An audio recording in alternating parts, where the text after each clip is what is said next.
being a writer, you gotta really get into your character's head. Like, one thing I noticed about characters, when you're creating characters, you gotta know how to pick stuff apart and make a sad story.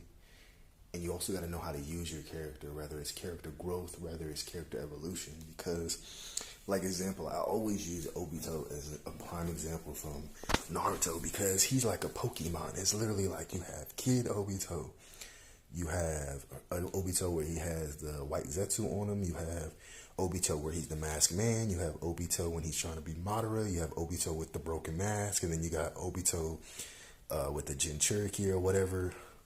And then you got Obito at the end of the series trying to see Rin on the ninja in Ninja Heaven on the other side, right? And that's how you want to use your characters in your story when you're writing. You want to give them an evolution, character growth. You know what I'm saying? They can start out as a sweet character, then become evil, then become good again, having this very deep cycle of a character arc, you know what I'm saying? Because we already got like the hero's journey, but it's kind of like, a character journey.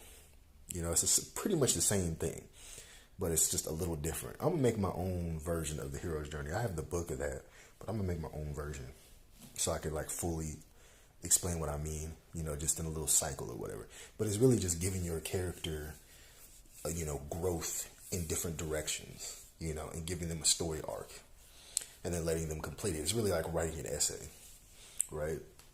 You want to be able to do that, but you also want to be able to get into the mind of the character. Like, you want to be so obsessed with the character. You know how they think, who they look up to. You should have what their zodiac sign is, what their last name is, who their cousin is, who their best friend is. Who do they vibe with? Who do they not like? You know what I'm saying? You want to be able to know the type of voice they have. What is their voice tone? Do they have a deep voice? Do they have a soft voice? Do they not talk at all, but they think a lot? Are they an overthinker? Or are they an underthinker who don't really think too much? Are they a person that's perfectly in the middle? Meaning they're just perfectly neutral. Are they that? Or are they super good? Or are they super evil? So it's just kind of things like that you think about, when it comes to your characters, and you want to understand what exactly is their character arc. Did they lose a loved one? Did they lose multiple loved ones? Do they fight because they never want to lose a loved one again? Are they cool with some evil people? You know what I'm saying? Is the character gray when it comes to just how they are?